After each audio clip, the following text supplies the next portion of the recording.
let's just take a moment to review what the elite media thought of the debate. Of course, no surprises here.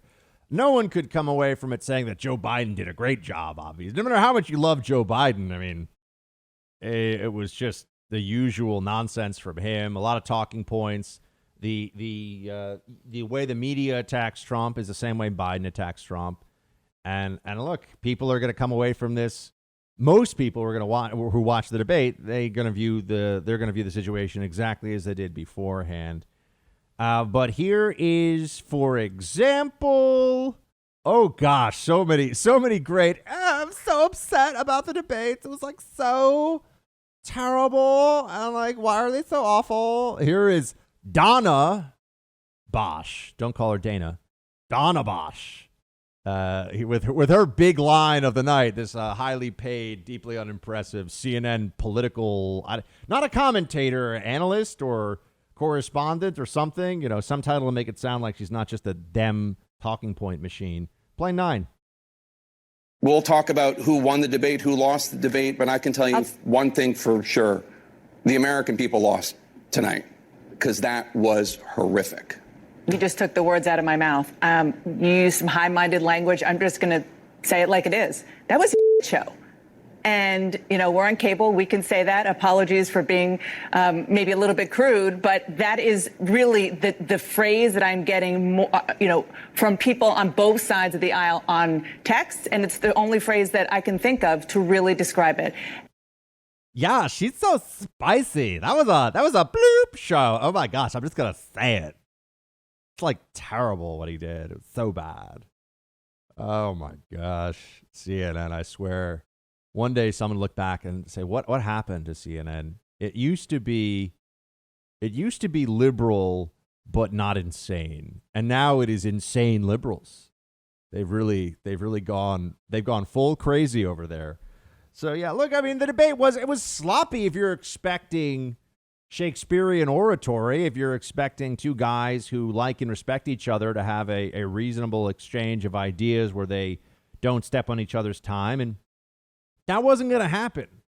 There was no world in which Joe Biden and Donald Trump are going to sit on stage and treat each other like highly regarded peers. That was not going to be reality. But, you go into a street fight, you're going to get hit. And that's what happened. But Joe Scarborough and Mika, and they're very upset with what happened last night. Play 6. Joe Biden's getting great reviews. He did great last night. He handled it really well. And when he was allowed to talk, he sounded great. But why in the world was his team expose him to lower himself to a display like that ever again? Well, Willie and I were talking about this before the show. I would have walked off the stage at certain times and said, until you can actually make sure that we abide by the rules, I'm not going to be a part of the charade. That said, voters overwhelmingly thought last night that Joe Biden won that debate. Donald Trump set himself on fire in front of 100 million people last night. It really is like we're watching an alternative reality, isn't it? I mean, it was aggressive. I'm objective in that. It was aggressive, and I feel like Trump didn't get a knockout punch on Biden, but there was no point in that debate where I thought, wow, Joe Biden's impressive. And Mika, he's getting rave reviews. He's like so good. Oh, Biden. These are all people who would have laughed a year ago at the notion of Joe Biden. They did laugh. The many times he ran for president in the past, this guy's a joke. He's a joke. He loves to say, that ain't no joke, man. That ain't no joke. He's got this, I ain't kidding. He's got these verbal tics that you'll hear it from him if you listen to him give speeches and stuff. But yeah, the elite media was not happy with this. Little tiny Stifalupalupalus over at ABC, he was also unhappy. Play 5. It is hard to find the words to describe what we saw on that debate stage last night. Well, one word comes to mind. How about disgrace? It was an absolute disgrace. It was a mockery of a presidential debate, an insult to our democracy. From the start, President Trump was determined to defy the rules, repeat falsehoods, attack Joe Biden, dominate the stage. Joe Biden seemed exasperated, uneven at times, most forceful when he spoke directly to the American people on issues like COVID. What lingers the morning after, the sense that our civic life has hit a new low. The only thing he says that's accurate here, really, he says Joe Biden was uneven, which is a way of saying, look, guys, some of his stuff was crappy, and he was evasive on key issues, on important questions he should answer. He didn't answer because he can't answer. Joe Biden can't tell the American people the truth of the Democrat Party right now. That's the problem, ultimately. Trump, say what you will about him. Trump is being Trump. He's going to tell you what he thinks, what he wants to do. He's not hiding anything from people. He's not pretending that he wants things for this country that he doesn't want or that he's not, it's all right there in front of you. With Biden, you get this dissembling, you get this obfuscation, and it's built into it. But the country is very divided right now, and people are upset, and it's been a tough year. So is it a surprise at all that this debate was as nasty as it was? No, it shouldn't be to anybody. You had lines like this where Trump just says what a lot of us have been talking about all along here. Joe Biden, not very smart. Play 12. A lot more are going to die unless he gets a lot smarter, a lot quicker. So, Mr. President? Did you use the word smart? So you said you went to Delaware State, but you forgot the name of your college. You didn't go to Delaware State. You graduated either the lowest or almost the lowest in your class. Don't ever use the word smart with me. Don't ever use that word. Oh, give me a break. Because you know what? There's nothing smart about you, Joe. 47 years you've done nothing. Let's have this debate. And if you would have had, let me just tell you something, Joe. No, if you would have had the charge of what I was put through, I had to close the greatest economy in the history of our country. And by the way, now it's being built again. Joe Biden's not very smart. People know that. People have known that for a long time. Do we really believe that he's become wiser, more successful, better in recent years? Do we really believe any of that? Folks, do any of you believe that? No, of course not. But that's what we're told. That's what we're supposed to believe. That Joe Biden, at 78, you're getting the good stuff now. The Democrats rejected him year after year after year when he tried to run for president. And now all of a sudden they've got no other option, so they're just pretending. It's all a game. It's all a sham. And the president sees that. He knows that. And you look at the record that Joe Biden has had in politics. What is impressive about him? What bill did Joe Biden author? The Joe Biden crime bill, right, which he now repudiates. I mean, the one thing Joe Biden is known for from a legislative perspective is the thing that he now says he wishes he hadn't done, which is why this slam from Trump, I think, does leave a mark. Play 17. People out there need help. But why didn't you do it over the last 25 years? Because you weren't president. Because you weren't president screwing things up. You were a senator. You're the worst president America has ever had. Hey, Come Joe, on. let me just tell you, Joe. I've done more in 47 months. I've done more than you've done in 47 years, Joe. We've done things that you never even thought of doing, including fixing the broken military that you gave me, including taking care of your vets. Mr. President. Folks, this is it, man. I mean, there's not going to be any change in tone or vibe or feeling between these two men. Donald Trump does not respect Joe Biden, and I don't think he should. I don't respect Joe Biden. I don't think there's anything impressive about Joe Biden. I think he's a slimy career politician who's just done what he can to advance himself and make his family rich in the process, pretending to do public service. And the guy is just unimpressive. He's just kind of a mediocre, sub-mediocre guy who's just been along for the ride and just does whatever he has to do to get what he needs when he needs it. That's it. There's no vision. There's no passion. And yet they're hoping this is going to be enough anyway. Oh, and then there were the attacks on the families that came out, specifically on Hunter Biden. Where's Hunter?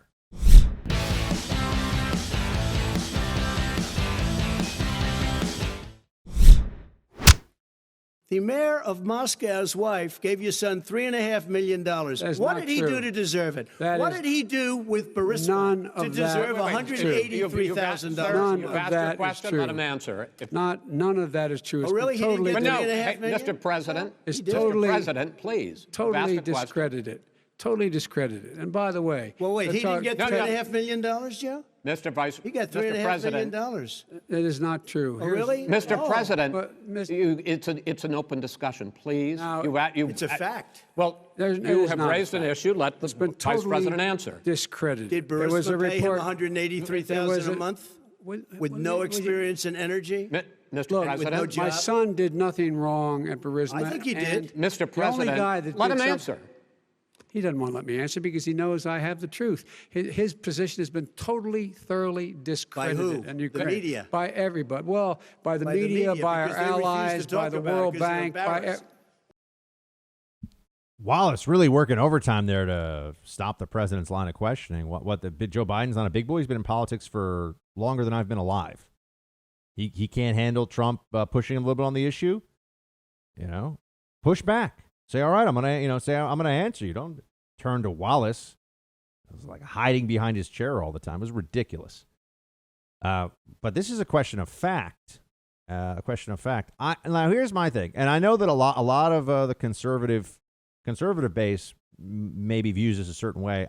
I don't think that the Hunter Biden Burisma stuff really moves the needle for the election. I don't think so. I really don't. And, I mean, it led to that ridiculous, remember, because the conversation between Trump and Ukrainian premier led to that ridiculous impeachment nonsense that happened this year, folks. Trump was impeached this year. No one even remembers it. It was such an absurdity.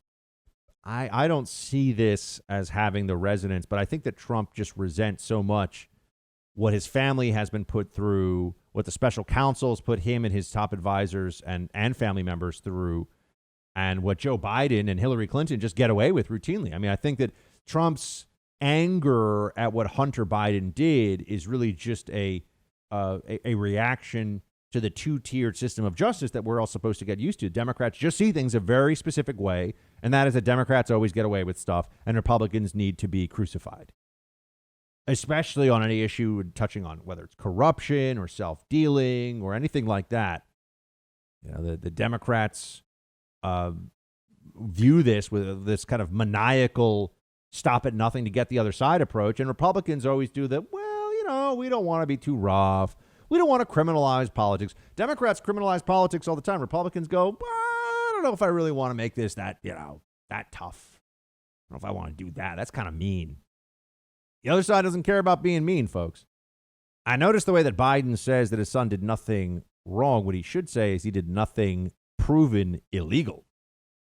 It is wrong, meaning it is gross, unseemly, sends the wrong message, and undermines the faith of the American people in the honesty of their top institutions of government when a vice president of the United States is not just the vice president put in charge of U.S. policy on Ukraine, which was a disaster, as we know, under the Obama administration. And remember this, too. Putin was picking off all this stuff, going all in Syria, grabbing Ukraine, doing all this under Obama's watch.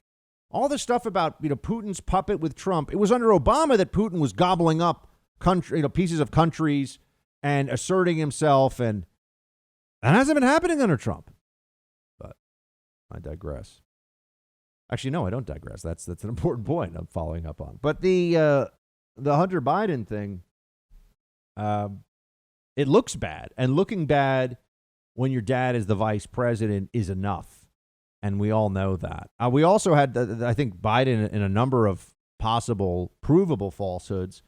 I mean, his company either received a $3.5 million wire from the former Moscow mayor's wife or not.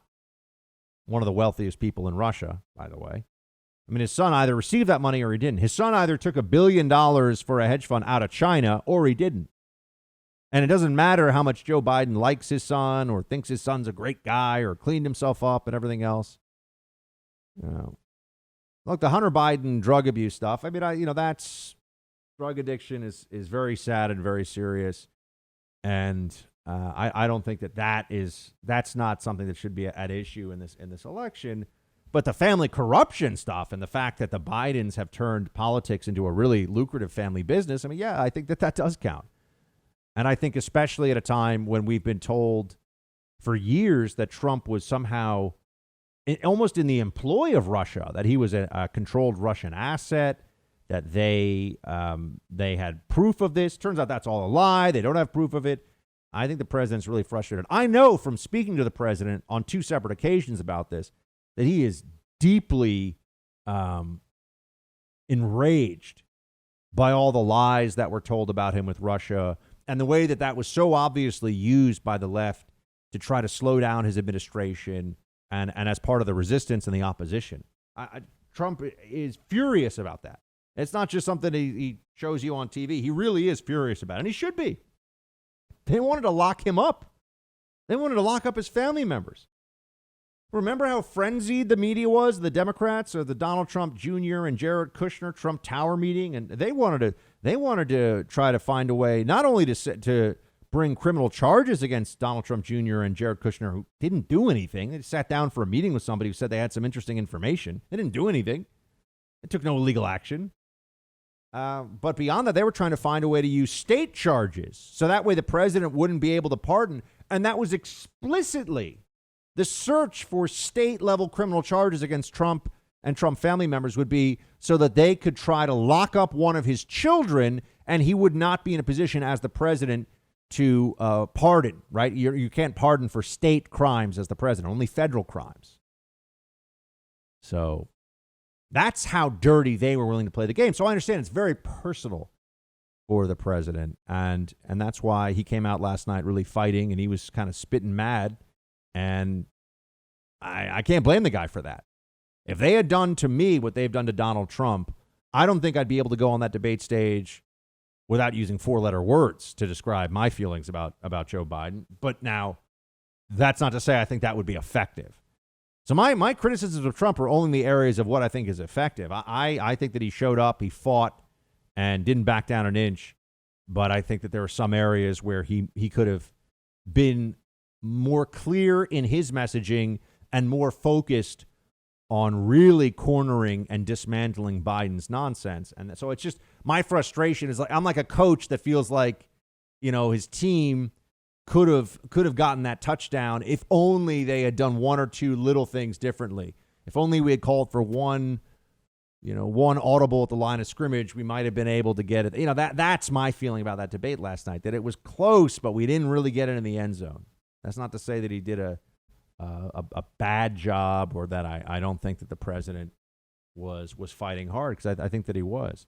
This guy's been put through a lot, and we understand what the other side's willing to do and the games they're willing to play. And it should be troubling to all of us. If they could put the president through this, what do you think they'll do to you if you get in the way of the left's agenda? That's right. Wear that mask and shut up or else. That's going to be the Biden unofficial motto in 2021. What does the COVID-19 pandemic have to do with you losing your home? Well, home title theft is a cybercrime. The FBI says that cybercrime's up about 75% since the start of this pandemic. Here's how home title theft works. The bad guys find your information online. It exists there in the cyber realm. Then they use a quitclaim deed to kick you off that home's title, put themselves on. They take out loans to steal your money. You get stuck with the bills. You may not find out about this until a foreclosure notice arrives in the mail. You've got to take action today. The usual identity theft services don't protect you. So you need to create a virtual barrier around your home's title with Home Title Lock. Just go to HomeTitleLock.com, use the promo code RADIO to get 30 free days of protection. That's HomeTitleLock.com, promo code RADIO. That will get you 30 free days of protection. You can also check at the site to see if you're a victim of this crime and don't even know it. HomeTitleLock.com, promo code RADIO.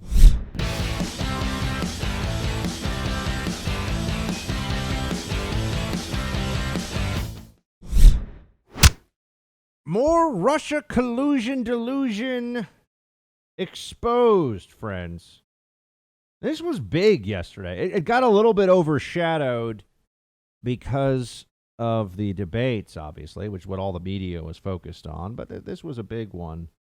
You have, let's see here, Sean Davis, Molly Hemingway over at the Federalist, again, with a great piece that looks at this latest declassified information from DNI Ratcliffe, the Director of National Intelligence. And DNI Ratcliffe is releasing information that shows, well, let me just give you exactly what's going on here, and then we'll dive into it together. This is from the letter written to Lindsey Graham, chairman of the Committee on Judiciary, from DNI Ratcliffe. In response, Chairman Graham, in response to your request for intelligence community information related to the Federal Bureau of Investigation's Crossfire Hurricane investigation, I have declassified the following. In late July 2016, U.S. intelligence agencies obtained insight into Russian intelligence analysis alleging that U.S. presidential candidate Hillary Clinton had approved a campaign plan to stir up a scandal against U.S. presidential candidate Donald Trump by tying him to Putin and the Russians' hacking of the Democratic National Committee. The IC does not know the accuracy of this allegation, the extent to which Russian intelligence analysis may reflect exaggeration or fabrication. So in July of 2016, folks, the intel community, the U.S. intel community, had intelligence alleging that Hillary Clinton was part of a plan to stir up a scandal against Donald Trump to distract from her own email problems, which were real, as we know, and were everything that we thought they were. Over 100 instances of classified information on her unclassified server. But the Russians knew that this was that Hillary was planning this in July of 2016. Hold on a second. How the heck could the Russians know that? Well, let's think this through for a moment. The Hillary Clinton campaign paid for the dossier through for Christopher Steele to make, right? Christopher Steele was supposed to compile this. Christopher Steele is a foreign intelligence operative. I know everyone tries to say, oh, but he's so well respected and great and everything. No, he's a foreign intelligence operative. He's not an American. And he's using unvetted Russian subsources and pulling all this unverified, basically, gossip and rumors into a Word document, and then we're treating that like an intelligence dossier. Well, the Russian subsources clearly recognized that this was, I'm sure Christopher Steele said that this was on behalf of the Clinton campaign, and he needs to, trying to appeal to the anti-Trump sentiment that all Clinton supporters believe is out there, right? Steele hates Trump. We all know that. Christopher Steele. So the Russians are feeding disinformation to the Clinton campaign, know they're doing it, and the intelligence community found out that the Russians knew that that's what was going on. How else could they have known about this? How else could they have been aware of what the Clinton campaign was planning and did do, as we now know? It goes on. According to his handwritten notes, former Central Intelligence Agency Director Brennan subsequently briefed President Obama and other senior national security officials on the intelligence, including the alleged approval by Hillary Clinton on July 26, 2016, of a proposal from one of her foreign policy advisors to vilify Donald Trump by stirring up a scandal claiming interference by Russian security services. So CIA Director Brennan, in the summer of 2016, right when the election's really heating up, the same month that the Crossfire Hurricane investigations officially opened against George Papadopoulos, the CIA director is telling President Obama and other senior officials on Obama's staff that the Clinton campaign is planning this disinformation operation against Trump. And that is what happened, meaning that the Russian assessment was correct. So what this tells us is that the Obama administration at the very top level of the intelligence community, they knew that the Hillary campaign had their fingerprints all over this. They knew that the Russians knew the Hillary Clinton campaign had their fingerprints all over this. So what they decided to do? Oh, let's just run with it. This is they view this as an opportunity. Okay, so we'll just pretend like this is all real, and we'll give oxygen to this conspiracy theory. will make this seem like it's real. On September 7, 2016, U.S. intelligence officials, back to this memo, forwarded an investigative referral to FBI Director James Comey and Deputy Assistant Director of Counterintelligence Peter Strzok regarding U.S. presidential candidate Hillary Clinton's approval of a plan concerning U.S. presidential candidate Donald Trump and Russian hackers hampering U.S. elections as a means of distracting the public from her use of a private mail server. As referenced in his September 24th, 2020 letter to your committee, Attorney General Barr advised the disclosure of this information will not interfere with the ongoing department investigations. Additional declassification and public disclosure of related intelligence is under consideration. However, the IC welcomes the opportunity to provide a classified briefing to you with further details at your convenience. So there's more coming. This isn't it. But this also tells you that the Obama administration was fully in on the scam. They knew that Hillary was going to use this Russian disinformation campaign against Trump in the election. The dirtiest of dirty tricks. That's what this was. They were aware of it. And then they decided to use it. They had to know that this was fraught with conflicts of interest and lack of vetting. And it's foreign collusion. This is the Hillary campaign through a foreign intermediary using Russian disinformation against her presidential rival. This is all fact now. But then they've somehow turned it. You see, there's a classic tactic, right? A classic tactic where you will try to place blame on others before it can be blamed on you. If, two kids are brought into the dean's office and somebody, splattered red paint all over the front of the school building for whatever reason, the kid who did it might point at the kid who didn't do it, but both are implicated and say he did it. Because then your denial, you're already suspect then, right? Then your denial feels like it has less weight. That's kind of what the Hillary Clinton campaign ended up doing.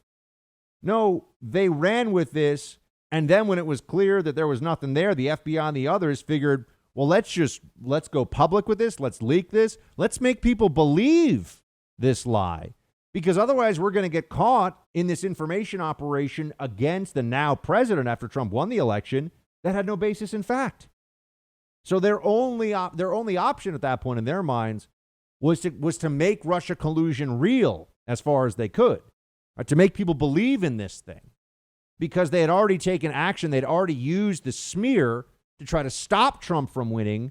Well, now he's going to find out. This is what we've seen also in the recently released text messages among senior FBI officials involved in the investigation. Oh my gosh, the new AG's coming in. We're going to have some really tough questions to ask. What the heck are we doing here? They engaged in an election that was, an investigation based on lies, and that was weaponized, and then realized that they would be found out for that abuse. And so instead of allowing for that transparency and the eventual accountability to happen, they decided to double down and go on offense. And that's what the Mueller probe and Comey and all the rest of it's about. That's what this is showing you. Russia collusion was even worse. It was at the very highest level. Obama knew about this. The Russia collusion lie. Or maybe we should just start saying Hillary's Russia collusion.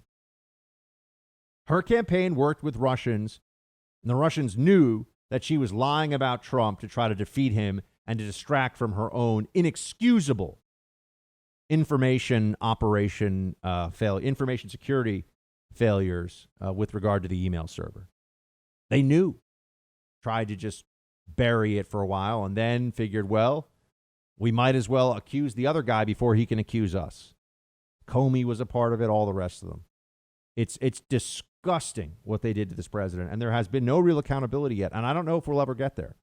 I don't know if we'll ever really find out the truth about this, but I'm still very hopeful, friends, very hopeful that we will get some measure of justice, but I'm not counting on it.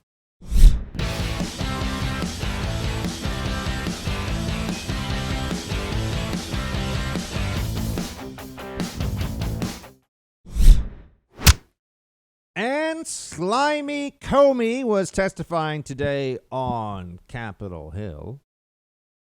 Well, virtually, not really on the Hill, but testifying to members of the Senate Judiciary Committee.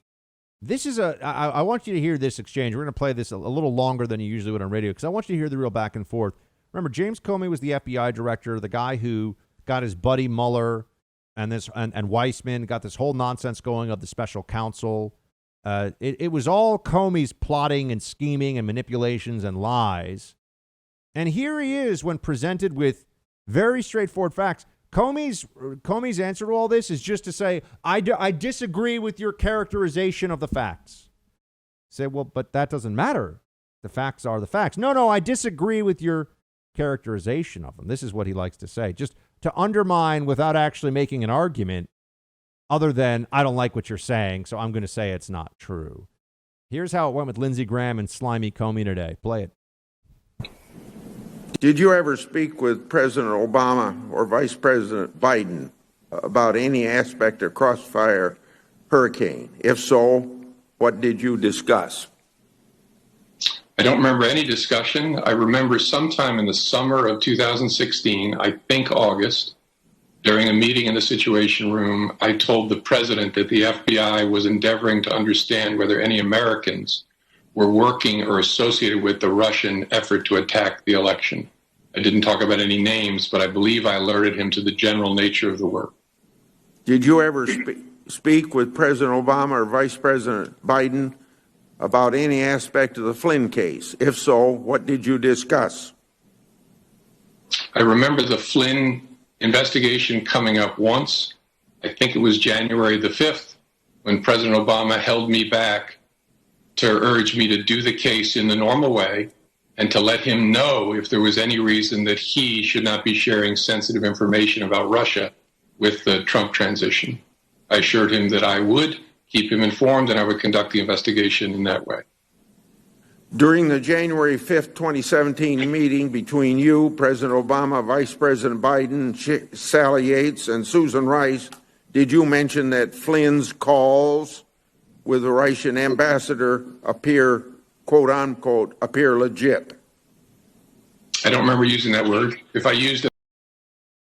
Okay. So that's obviously not Lindsey Graham.